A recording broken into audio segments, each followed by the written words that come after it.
जब आंदोलन शुरू हुआ तो समाज ने विश्वास पाने के लिए ये कहा कि जिस प्रकार पिछला आंदोलन कहते आए, ये आंदोलन पिछले आंदोलन की तरह खत्म नहीं किया जाएगा, बंद नहीं किया जाएगा। ये आंदोलन कोई संशोधन लेकर नहीं आएगा। इस आंदोलन का उद्देश्य बीटी एक्ट रद्द कराना है। जब तक बीटी एक्ट 1949 रद्द नहीं होगा तब तक ये आंदोलन हर परिस्थितियों में, हर समस्याओं में चलता रहेगा।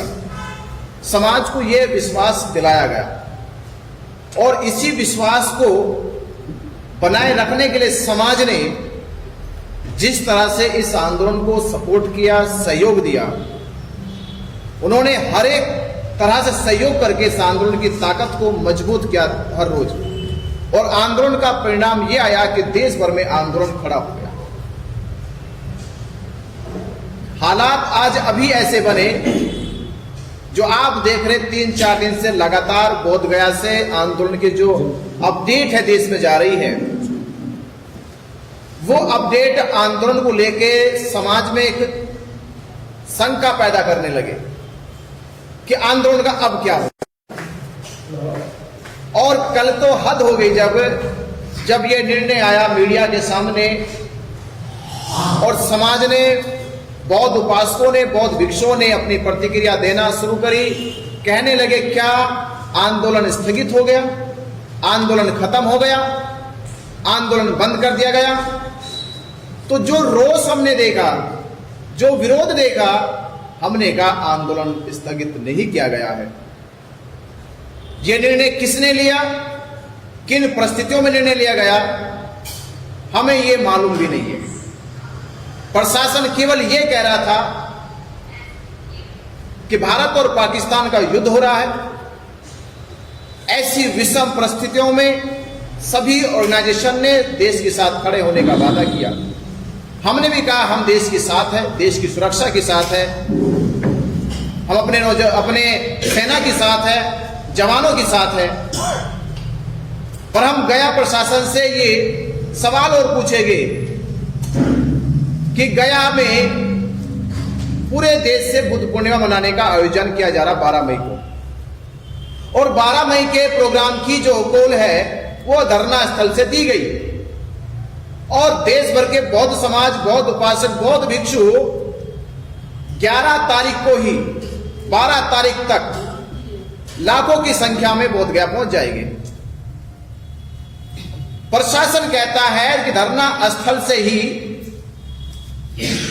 सुरक्षा को कहीं ना कहीं बाधा हो रही है, देश की सुरक्षा में कहीं ना कहीं बाधा उत्पन्न हो रही है। धरना स्थल से केवल 3 किलोमीटर दूर पर ही कालचक्र मैदान है, जहां बीटीएमसी द्वारा हजारों लोगों का प्रोग्राम किया जाता है। हमने प्रशासन से कहा कि क्या प्रशासन को जो हजारों लोग बीटीएमसी में प्रोग्राम करने आ रहे हैं, क्या उनसे देश की सुरक्षा को नुकसान नहीं है? जब धरना स्थल से नुकसान है तो कालचक्र मैदान में जो बीटीएमसी द्वारा प्रोग्राम किया जा रहा है उससे नुकसान नहीं है। ये प्रशासन की मिली भगत थी। प्रशासन नहीं चाहता कि जो देश भर से बौद्ध उपासक, बौद्ध भिक्षु आ रहा है बोधगया में, वो जयंती के साथ साथ धरना स्थल को समर्थन देने आ रहा है। वो जयंती मनाने के साथ साथ जो हमने कॉल दी थी कि इस बार बुद्ध पूर्णिमा मनानी है बोधगया में, तो बोधगया में बुद्ध जयंती मनानी है, बुद्ध पूर्णिमा मनानी है, उसी के साथ साथ धरना स्थल को मजबूत करना, एक ताकत मिलनी है। और ये बड़ा निर्णय होने वाला था धरना स्थल से कि पूरे देश में एक बड़ा माहौल, एक बड़ी नेतृत्व के साथ ये आंदोलन खड़ा होता दिखाई दे रहा था। प्रशासन को लगा ये लाखों लोग धरना स्थल पे, हमारा वो वादा पूरा होने वाला था कि हमने प्रशासन से कहा था कि तुम्हारे रजिस्टर में हजारों लोगों की संख्या काउंट जो अभी तक हुई है वो लाखों काउंट होने वाली है। इसलिए सरकार ने, प्रशासन ने मिलकर हमारे इस आंदोलन का नेतृत्व कर रहे थे आकाश लामा जी, उनके साथ बैठक करके ये रातों रात ये धरना स्थल स्थगित करा दिया गया। और बाकायदा लामा जी ने, बनते प्रज्ञाशील ने, बनते सुनीतपाल ने और 2 लोग आदियों ने मिलकर डीएम को दे दिया लेटर कि हम ये धरना उठा रहे हैं, ये स्थगित कर रहे हैं। जबकि ना तो हमसे पूछा गया, बनते कौशल राहुल जी जो करीब 2 महीने से अपने 200 से ज्यादा श्रावणियों को लेकर धरने पे बैठे हैं और धरना बनाया जो उजड़ा हुआ था, जहां खाने की, रहने की, टॉयलेट्स की व्यवस्था नहीं थी, वो सभी व्यवस्था दुरुस्त करी, दुरुस्त व्यवस्था हुई। ये शंका पहले दिखाई देने लगी थी कि धरना कमजोर हो रहा है, तो भंत जी ने जब कमजोरी देखी, धरना कमजोर हो, उसे मजबूत करने के लिए हमें क्या क्या करना चाहिए, वो सारे इंतजाम किए गए। ये बात हो सकता है कि हमें अंदरूनी पता नहीं लग रही थी कि ये बात जो है बनते प्रज्ञाशील को, आकाश लामा को बच नहीं रही थी कि धरना मजबूत हो। तो 25 मार्च से ही खुशखबरी आने वाली थी दिल्ली से, वो खुशखबरी नहीं आई। फिर दूसरी खुशखबरी अब ये आ गई देश के सामने, बौद्धों के सामने, कि रातों रात प्रशासन के साथ मिलकर आकाश लामा और प्रज्ञाशील बनते ने धरना को स्थगित और हटाने का फैसला ले लिया। हम इस फैसले के पक्ष में नहीं है।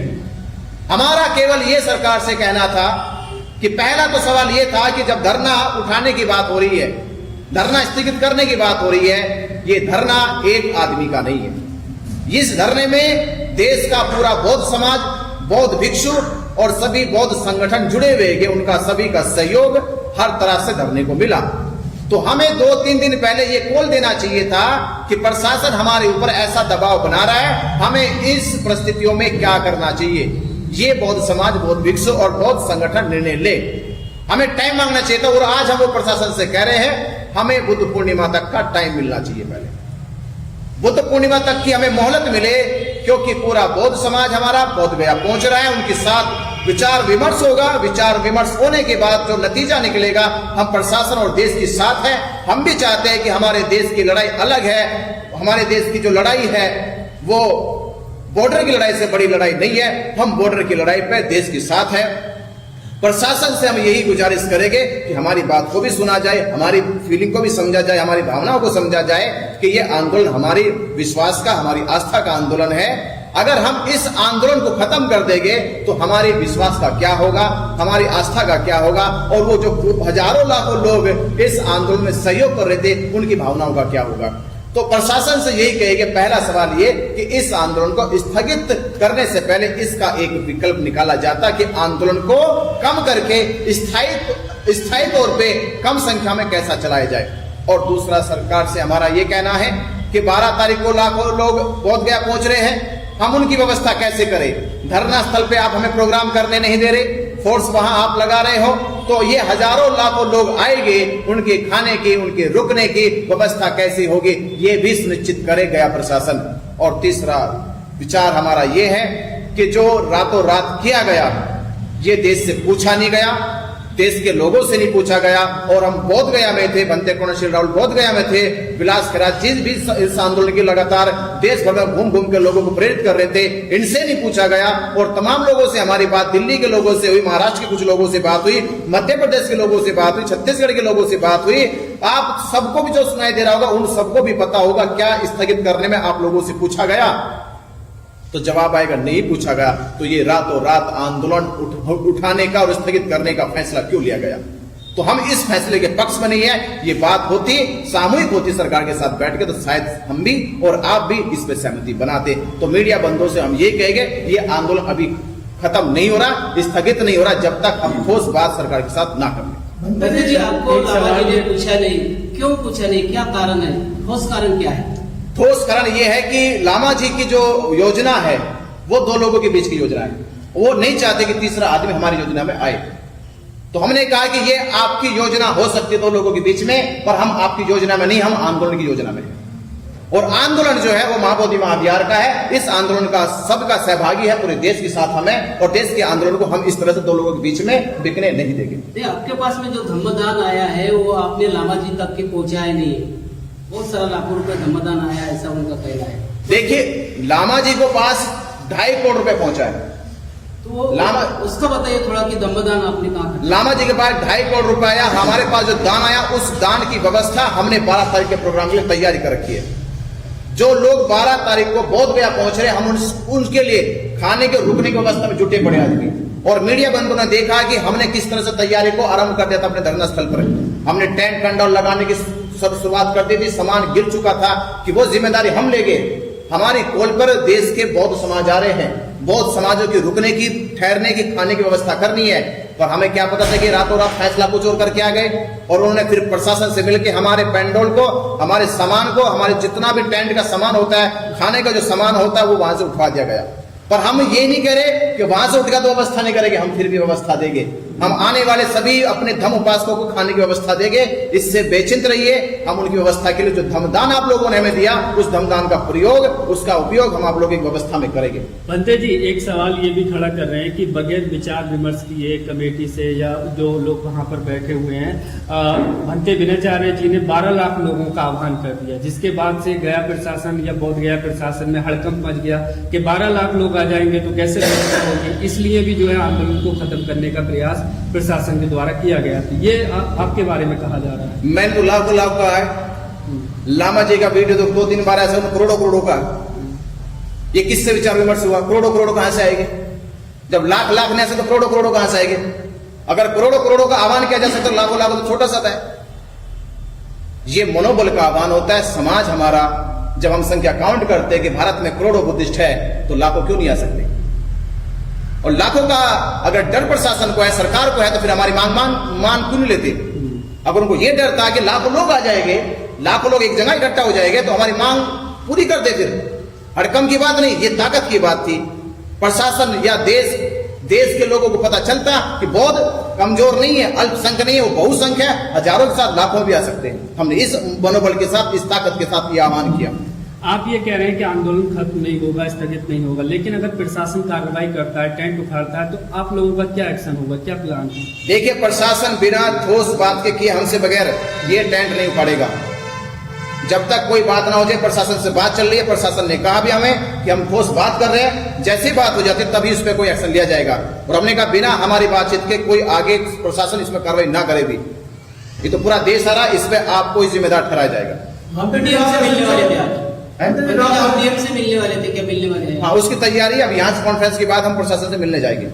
रात SHO आधार कार्ड मांगना आप सभी लोगों के, मतलब उसको इतना नहीं पता कि धर्म गुरु खड़े हैं, पिछले 2-3 महीने से लगातार आंदोलन का साथी हैं वो लोग। उसके बावजूद मुझे लगता है कि SHO का अड़ियल रवैया कुछ कह रहा है, इशारा कर रहा है कुछ। इसका जवाब मैं दे दूं? जी दीजिए। देखिए, हम धर्म गुरु किसके हैं? बौद्धों के हैं। हम नेतृत्व किसका करते हैं? बौद्ध धर्म का करते हैं। इस आंदोलन में भले ही ये महाबोधि महाविहार की मुक्ति का आंदोलन था, लेकिन धर्म गुरुओं की गरिमा को गिराने का काम किया। जब नेतृत्व करता ही भिक्षुओं का सम्मान नहीं करेंगे, तो पुलिस प्रशासन क्यों करेगा? एक छोटी सी कॉल पर भिक्षुओं को लेकर के थाने में बैठ जाना, एक छोटी सी कॉल पर भिक्षुओं को अधिकारियों के सामने बिठा देना, यह गलत था। हमने पहले भी कहा था, किसी भी ज्ञापन को देने के लिए भिक्षुओं को मत लेके जाओ। ज्ञापन देने का काम इस धरने की जो समिति बने, उसमें उपासक लोग हो, उपासिकाएं हो, वो जाए और ज्ञापन लेके जाए। पुलिस प्रशासन से डायलॉग करने का काम उपासक करे, भिक्षु दिशा निर्देशन करे, भिक्षु धरने की व्यवस्था को धर्म के अनुसार करे। लेकिन मैं बता देना चाहता हूं, अब से पहले जो नेतृत्व करता है, उनको किसी की सलाह की आवश्यकता नहीं थी। तो पुलिस भी जानती है कि यहां भिक्षुओं की कोई गरिमा नहीं है, तो उनका व्यवहार वैसा ही हो जाता है। लेकिन पुलिस ने हमारे साथ कैसा व्यवहार किया, कैसा करती है, इस पर हमें कोई अफसोस नहीं, क्योंकि जब हम आंदोलन करते हैं, लड़ाई करते हैं, तब हम अपने साथ होने वाले व्यवहार की फिक्र नहीं करते हैं। हमें फिक्र आंदोलन की है। क्या आपको लगता है प्रशासन और लामा जी का मिली साठगांठ? देखिए, मैं ये नहीं कहता कि साठगांठ है, लेकिन प्रशासन से गुपचुप बात करना, आंदोलनकर्ताओं को विश्वास में लिए बगैर, मैं अकेला आंदोलनकर्ता नहीं हूं, मैं उस आंदोलन का एक हिस्सा हूँ, विनाचार्य जी उसके एक हिस्से हैं, और वहाँ बैठे हुए सैकड़ों लोग उसके हिस्से हैं। हजारों लोग जो दूर बैठे हैं हमें आर्थिक सहयोग दे रहे हैं, यहाँ की व्यवस्था में जनबल जुटा रहे हैं, हमारे प्रति फिक्रमंद है, वो सब इस आंदोलन में शामिल हैं। और मैं कहना चाहता हूँ, जब कोई विषम परिस्थिति आती है, सामान्य परिस्थिति में नेतृत्वकर्ता निर्णय लेते हैं, सामान्य परिस्थिति में जो आंदोलन के मुखिया हैं वो फैसला करते हैं, लेकिन विषम परिस्थिति आती है तो उन्हें सबको पूछना पड़ता है। आकाश लामा जी ने, बनते प्रज्ञा सिंह जी ने यहाँ समाज की और आंदोलनकर्ताओं की उपेक्षा की है।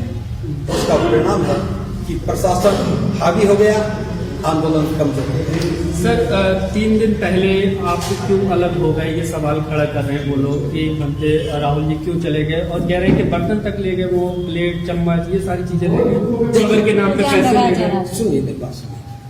पहली बात तो आप कोई भी बता दो कि मैं आंदोलन से अलग हुआ, मैं आज भी आंदोलन से अलग नहीं हुआ।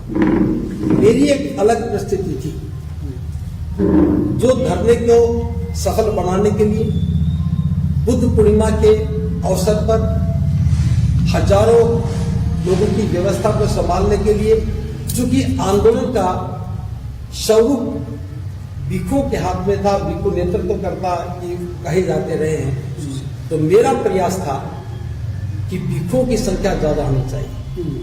मैं बार बार भिक्षुओं का आह्वान कर रहा था, उस आह्वान पर सैकड़ों भिक्षु आए, उस आह्वान पर श्रामणेर आए, सामनेरी आए, उस आह्वान पर उपासक उपासिका आए। बौद्ध धर्म की परंपरा के अनुसार कुछ उपासक उपासिकाओं ने सामने बन करके इस आंदोलन में भाग लिया। अब मेरे सामने 200 से ज्यादा चीवरधारी लोग थे।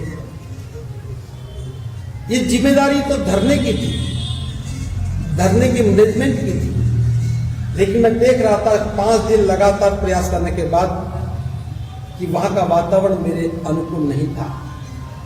वो माइक लेकर के अनाप शनाप बोल रहे थे, नाम लिए बगैर गलत भाषा बोल रहे थे। तो मैंने सोचा कि आज बिना नाम लिए बोल रहे हैं, कल नाम लेके बोलेंगे और लोग मानेंगे कि मैं धरने को खराब कर रहा हूं, विघटन कर रहा हूं। तो इस बात से मैं चिंतित होकर के धरने को कोई आंच ना आए, धरने पर किसी बात का प्रभाव ना पड़े, मैंने बिना किसी को बताए जो 200 सामनेरी भिक्षु थे उनकी मैंने बाहर अलग से व्यवस्था कर दी, ताकि उनका भी मनोबल ना गिरे और धरने का भी कोई मनोबल ना गिरे। मैंने किसी को नहीं कहा कि मैंने धरना छोड़ा है, मैं किसी भी योजना में बाधा नहीं बनना चाहता, मेरी वजह से कोई बाधा न बढ़े, ये फैसला मेरा उसलिए था। मैंने कभी नहीं कहा कि मैंने धरने को छोड़ा है, मैंने कभी नहीं कहा कि मैं धरने से अलग हूं, मैं आज भी धरने के साथ हूं, जब भी मैं धरने के साथ। लेकिन बनते पाल ने अपने ऊपर में चीवर घोटाले का भी आरोप लगाया है, उसके बारे में बताइए, क्या चीवर घोटाला क्या है? देखिए, चीवर पहनने वाला क्या चीवर का घोटाला करेगा? ये धरने की मैनेजमेंट का फैसला था कि आने वाले भिक्षुओं को हम चीवर दान करेंगे, सामनेरों को चीवर देंगे। उसके तहत उन्होंने एक व्यवस्था की, चीवर मंगवाए। मेरे पास 180 नए लोग आए, उन्होंने 180 चीवर दिए, उन्होंने पहले वो सारे आज भी चीवर में हैं। जो चीवर दिए थे वो चीवर लोग पहले बैठे हैं, उसमें क्या घोटाला हो गया? दूसरी बात, जो और भिक्षु वहां रह गए जिनको नए चीवर देने थे वो नहीं दिए, उनके हाथ में है। छोटे आरोप छोटी मानसिकता के लोग लगाते हैं। फिर भी अगर लगता है कि वो 180 चीवर मैं लेके गया हूं, 12 तारीख की शाम को हम उनको लौटा देंगे। तो चीवर तो भिक्षु के लिए होते हैं, चीवर धरने पर शोभा के लिए नहीं होते। भिक्षुओं को दान दिया है, भिक्षु ने पहने हैं, सामनेरों ने पहने हैं, सामनेरियों ने पहने हैं, ये कोई आरोप थोड़ी ना है। और रही बात ये, जब बर्तनों की बात कर रहे हैं, बहुत छोटी ओछी हरकत है। जब ये धरना शुरू हुआ है, मैंने आगरा से बिछाने के लिए कारपेट, हरे रंग की मेज, सफेद चादरें, सफेद पर्दे और 20 कुर्सियां आगरा से खरीद कर भिजवाई थी इस आंदोलन में, क्योंकि बैठने में दिक्कतें आ रही थी। मैं पहले दिन जाके बैठा था जब हम बिछाने के लिए कोई व्यवस्था नहीं थी।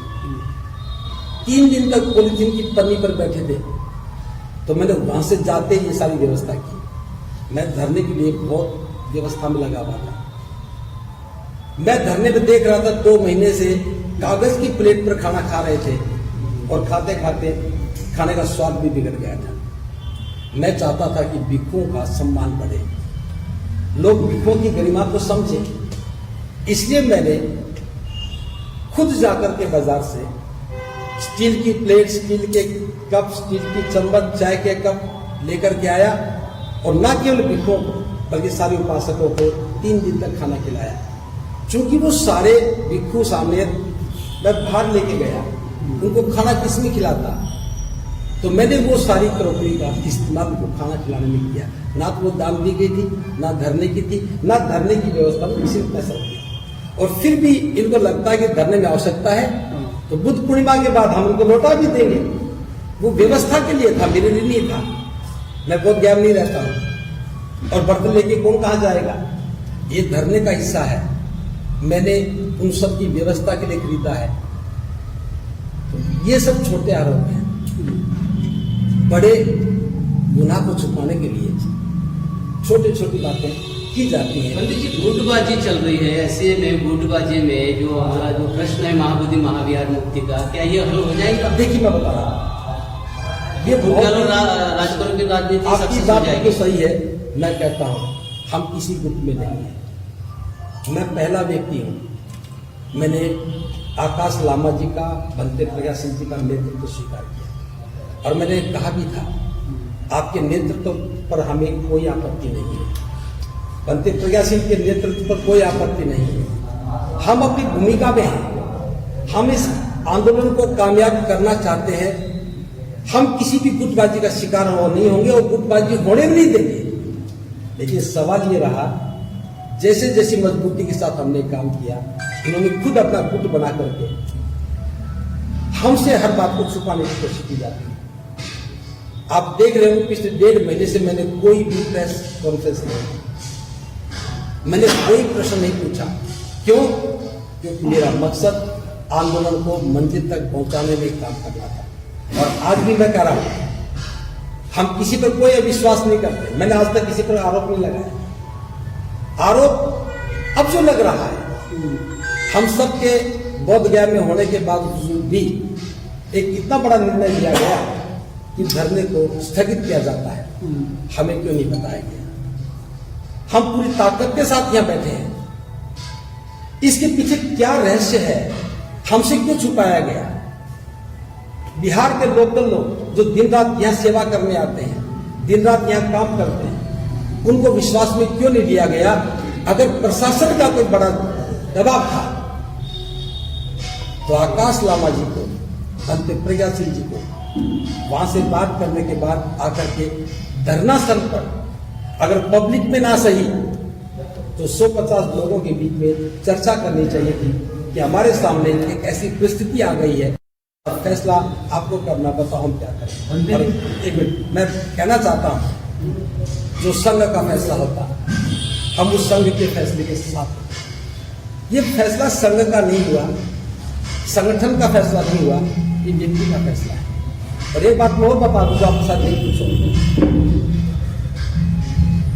ऑल इंडिया बुद्धिस्ट फोरम का जिक्र करते हैं, ऑल बुद्धिस्ट ऑर्गेनाइजेशन का जिक्र करते हैं।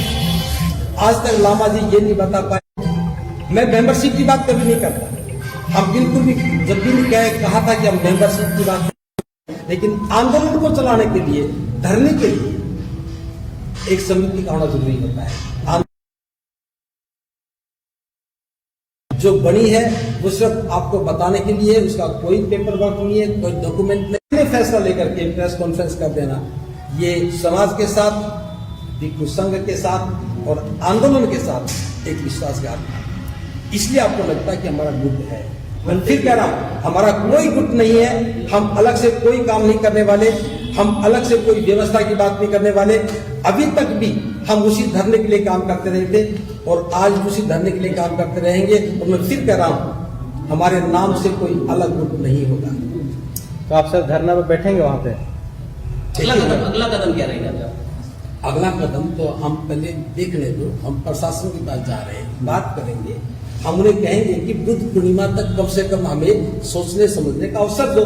जो लाखों लोग आ रहे हैं, अभी आपने बंटी विनय जी, ये आपने आह्वान क्यों किया? कोई भी आह्वान आंदोलन कोई व्यक्ति कर सकता है।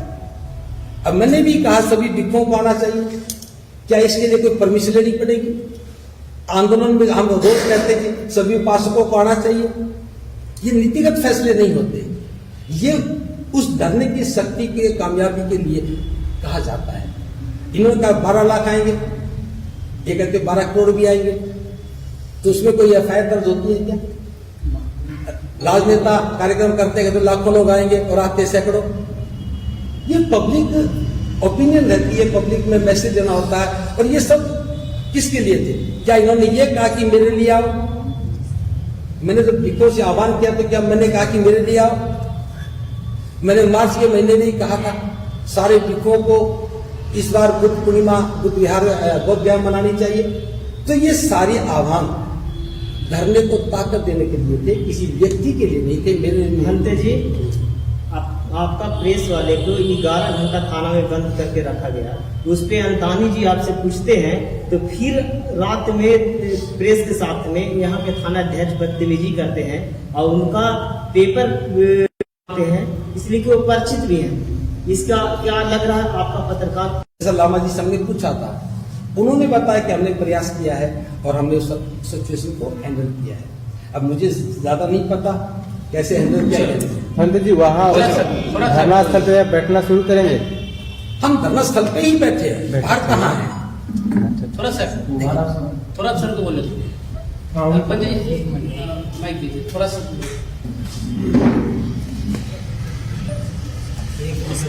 थोड़ा सा पीछे बस वही